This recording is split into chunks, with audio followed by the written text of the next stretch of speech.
SIT chief IG Ravi Prakash కు మాజీ మంత్రి అంబటి రాంబాబు లేఖ రాశారు. సాయి కృష్ణ కేసు దర్యాప్తులో లోపాలు, సందేహాలను లేఖలో ప్రస్తావించారు. హత్య ఎలా జరిగింది, ఎవరు శరీరాన్ని తరలించారు, ఎవరు మాయం చేశారు అనే విషయాలు రిమాండ్ రిపోర్టులో ఎందుకు స్పష్టంగా లేవు అని లేఖలో ప్రశ్నించారు. Task force, Krishnalanka police station, పై స్థాయి అధికారుల పాత్ర రిమాండ్ రిపోర్టులో కనిపిస్తున్న క్రిమినల్ లయబిలిటీని ఒక సీఐకే పరిమితం చేయడం సరికాదు అన్నారు. సాయి కృష్ణ కస్టడీ విషయాన్ని సీఐ మాత్రమే దాచాడు అని చెప్పడం నమ్మశక్యంగా లేదు అన్నారు అంబటి రాంబాబు.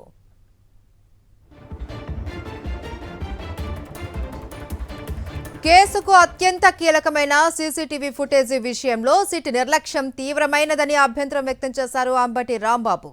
డీజీపీ ఆధీనంలోని టెక్నికల్ వింగ్లో సంబంధిత ఫుటేజ్ ఉందని తెలిసినా వెంటనే సీజ్ ఎందుకు చేయలేదు అని ప్రశ్నించారు.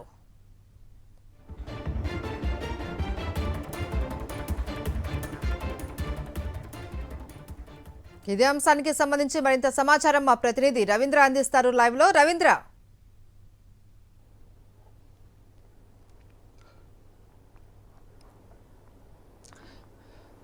మహేశ్వరి, విజయవాడ కృష్ణలంక పోలీస్ స్టేషన్లో లాకప్ డెత్కు గురైనటువంటి సాయికృష్ణ కేసును విచారిస్తున్నటువంటి విచారణాధికారి రవిప్రకాష్కి సంబంధించి ఒక లేఖ రాశారు మాజీ మంత్రి అంబటి రాంబాబు.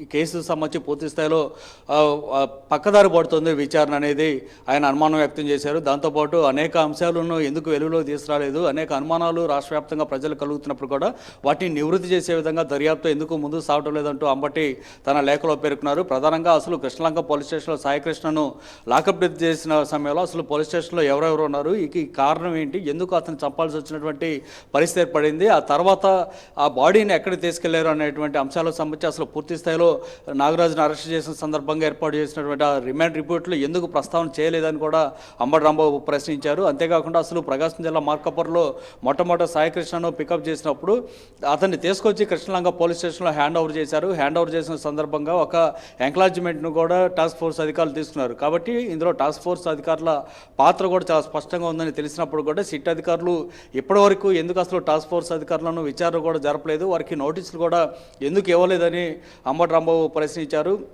అట్లాగే ఈ మొత్తం కేసుకు సంబంధించి పూర్తి స్థాయిలో సీసీ కెమెరా ఫుటేజ్ అనేది అత్యంత కీలకమైనటువంటిది. కానీ ఆ కీలకమైనటువంటి ఆ సీసీ కెమెరా ఫుటేజ్ని స్వాధీనం చేసుకునే విషయంలో ప్రతిసారి కూడా వెనకడుగు ఎందుకు వేస్తుంది సిట్ అధికారులు అంటూ కూడా అంబటి రాంబాబు ప్రశ్నించారు. ఎందుకంటే కృష్ణలంక పోలీస్ స్టేషన్లో మే 1 నుంచి జూన్ 1 వరకు ఉన్నటువంటి దాదాపు 4 రోజుల పాటు ఉన్నటువంటి సీసీటీవీ ఫుటేజ్ మొత్తాన్ని కూడా డిలీట్ చేసినటువంటి పరిస్థితి నేపథ్యంలో దానికి సంబంధించినటువంటి బ్యాకప్ ఫుటేజ్ అంతా కూడా ఆర్టీజీఎస్లో ఉంటుంది, అట్లాగే ఐజీ కార్యాలయంలో ఉంటుంది, విజయవాడ కమాండ్ కంట్రోల్ రూమ్లో కూడా ఉంటుంది.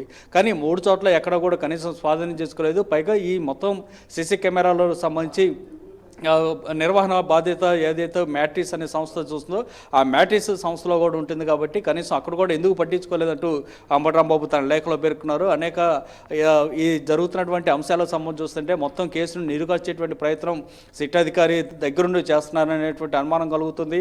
రాష్ట్ర వ్యాప్తంగానే కాదు, దేశవ్యాప్తంగా ఇంత పెద్ద సంచలనం సృష్టించినటువంటి కేసులో ఎందుకు సిట్ అధికారులు ఇంత స్థాయిలో నీరుగారిపోయి వ్యవహరిస్తున్నారు, కేసు దర్యాప్తును పూర్తి స్థాయిలో ఎందుకు ముందుకు తీసుకెళ్లటం లేదంటూ కూడా అంబటి రాంబాబు తన లేఖలో పేర్కొన్నటువంటి పరిస్థితి ఉంది. అంతేకాదు విజయలక్ష్మి తరఫున హైకోర్టులో ఒక పిల్లు కూడా వేశారు. ఆ పిల్లు సంబంధించినటువంటి ఎఫ్ఐఆర్ ఎందుకు నమోదు చేయలేదు అనేటువంటి అంశంతో పాటు దాదాపు 17 ప్రశ్నలతో కూడినటువంటి ఒక లేఖను సిట్ అధికారి రవిప్రకాష్కు మాజీ మంత్రి అంబటి రాంబాబు రాశారు. వీటికి సంబంధించి పూర్తి స్థాయిలో సమాధానం చెప్పాలి, అది నాకే కాదు రాష్ట్ర వ్యాప్తంగా ఉన్నటువంటి ప్రజలందరూ కూడా సమాధానం చెప్పాల్సినటువంటి అవసరం ఉందంటూ కూడా అంబటి రాంబాబు తన లేఖలో ప్రస్తావించారు.